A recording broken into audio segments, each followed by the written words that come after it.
جی دوستو، جیسا کہ آپ سب جانتے ہی ہیں کہ بنگلہ دیش کی جو سابق وزیر اعظم ہیں وہ اس وقت بھارت میں پناہ لیے ہوئے ہیں، اور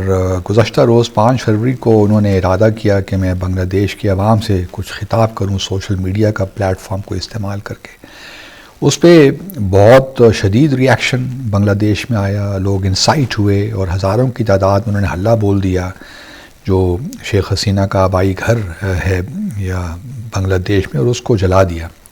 تو اس سے بڑی ایک بات سامنے آتی ہے کہ بنگلہ دیش میں کس قدر نفرت پائی جاتی ہے شیخ حسینہ کے خلاف۔ ان کا جو 16 سالہ دور تھا اور جس قسم کی بربریت انہوں نے وہاں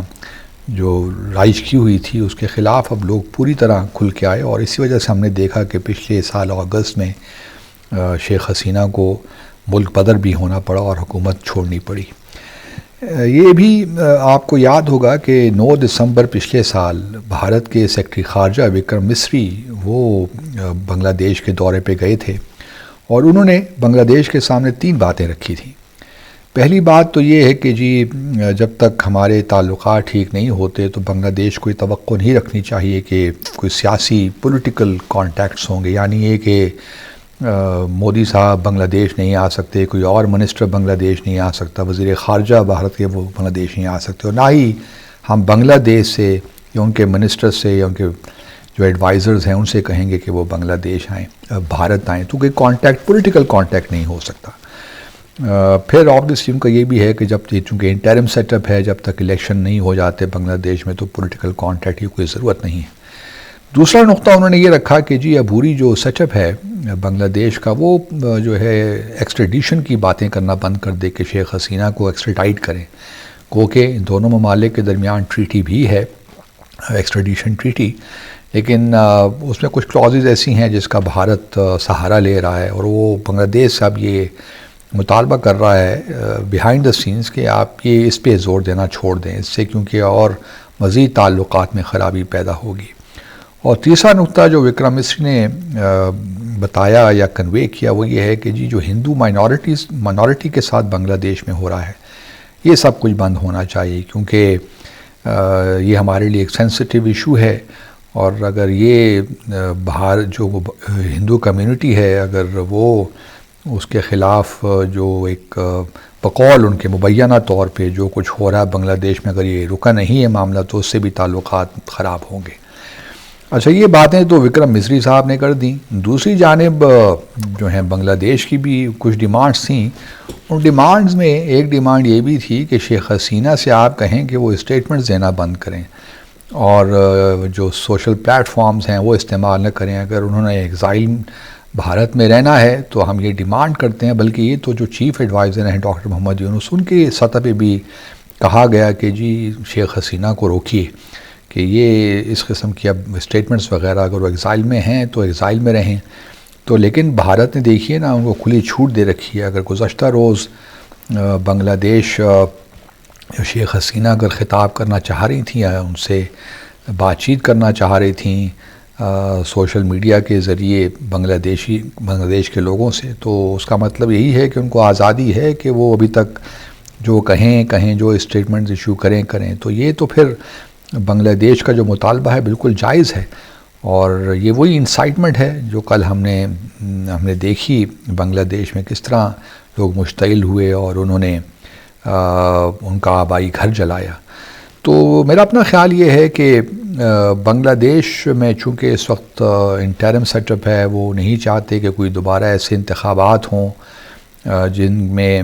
پھر دھاندلیوں کی بات چیت ہو، تو ایک ٹرانسپیرنٹ طریقے سے وہ سب کچھ کرنا چاہتے ہیں، اور کوئی جلدی بھی نہیں ہونی چاہیے، کیونکہ جب تک معاملات ٹھیک نہیں ہو جاتے اس وقت تک انتخابات اگر ہو بھی جائیں گے تو جو رزلٹ نکلیں گے تو ممکن ہے کہ بہت سے لوگ اس سے ایگری بھی نہ کریں۔ تو ہمارا جہاں تک پاکستان کا تعلق ہے، ہم تو آہستہ آہستہ آگے بڑھ رہے ہیں، تعلقات ہمارے اچھے ہو رہے ہیں بنگلہ دیش کے ساتھ۔ ابھی ڈائریکٹ فلائٹس بھی شروع ہو جائیں گی۔ ایک پاکستانی پرائیویٹ ایئر لائن ہے فلائی جناح، ان کو شاید پرمیشن مل گئی ہے، اب وہ اسکیجول تیار کر رہے ہیں کہ کس طرح کب یہ فلائٹس شروع کریں گے۔ تو یہ ایک بہت بڑا اچھا قدم ہوگا میں سمجھتا ہوں، اور یہ بڑی اس کی ضرورت بھی ہے کہ جو ہے فلائٹس شروع ہوں براہ راست، ڈائریکٹ فلائٹس. اور یہ ڈائریکٹ فلائٹس کا سلسلہ جب شروع ہوگا تو پیپل ٹو پیپل کانٹیکٹس بڑھیں گے، کلچر ریلیشنز بڑھیں گے، اکنامک ریلیشنز بڑھیں گے، جس سے میں ہمیشہ ایمفیسس دیتا رہا ہوں. اور پھر ساتھ ساتھ دوسرے معاملات پولیٹیکل جو ہے وہ اس میں بھی انٹریکشن میں اضافہ ہوگا. پھر ڈیفنس کوآپریشن میں، اور میں نے چونکہ کریسنٹ سیکیورٹی انیشیٹو کی ایک پروپوزل پیش کر رکھی ہے، تو اس کی شروعات بھی بنگلہ دیش اور پاکستان نے ہی کرنی ہے. باقی مسلم دنیا بھی اس میں شامل ہو جائے گی، لیکن یہ اگر ہم دو بنگلہ دیش اور پاکستان اس کی فاؤنڈیشن رکھیں تو بعید نہیں ہے کہ آنے والے سالوں میں ہم دیکھیں آذربائیجان بھی شامل ہو جائے، ترکیے بھی، ایران بھی فار دیٹ میٹر، سعودی عربیہ بھی. تو کافی اس میں پوٹینشل ہوگا کریسنٹ سیکیورٹی انیشیٹو میں. تو ہم یہی امید کرتے ہیں کہ معاملات آگے بڑھیں گے. لیکن جہاں تک بنگلہ دیش اور بھارت کے تعلقات کا معاملہ ہے، وہ ان کو خود ہی معاملات بہتر کرنے ہیں. لیکن چونکہ ہم خیر خواہ ہیں بنگلہ دیش کے، ہم چاہتے ہیں کہ بنگلہ دیش اور بھارت کے درمیان بھی جو بنگلہ دیش کو اگر فائدہ ہے ان تعلقات سے تو بالکل ہونے چاہیے. اور بنگلہ دیش کے ساتھ ہماری جو ہے دعائیں بھی ہیں اور اچھی تمنائیں بھی ہیں بنگلہ دیش کے لیے. اور ہم امید کرتے ہیں کہ آنے والے مہینوں اور سالوں میں اب ہمارے جو ہیں وزیر خارجہ وہ اس سال جائیں گے بنگلہ دیش، اور